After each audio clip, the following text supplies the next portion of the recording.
আজ এমন একটা রেসিপি করে দেখাবো যেটা দিয়ে এক থালা ভাত এমনিই শেষ হয়ে যাবে। তো আজকে আমরা বানাবো চিংড়ি ভর্তা, যেটাকে চিংড়ি মাখা বা বাটাও বলে। তো এর মধ্যে আমাদের যা যা ইনগ্রিডিয়েন্টস লাগবে দেখে নাও: চিংড়ি, ধনেপাতা, পেঁয়াজ, কালো জিরে, শুকনো লঙ্কা আর রসুনের কোয়া। তো দেখে নাও, ফার্স্টে অল্প হালকা অয়েল দিয়ে জাস্ট মানে স্টের ফ্রাই বলে ওরকম ফ্রাই করে নেবো। তারপর ওগুলো মিক্সিং জারে একটা একটা করে অ্যাড করতে থাকবো।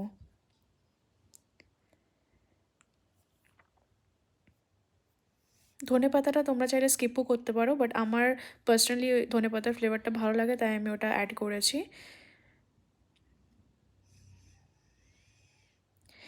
পেঁয়াজটা অনেকে বেরেস্তা করে নেয়, বাট ও অতটা বেশি ক্রিস্প ফ্রাই করলে ফ্লেভারটা মরে যায়।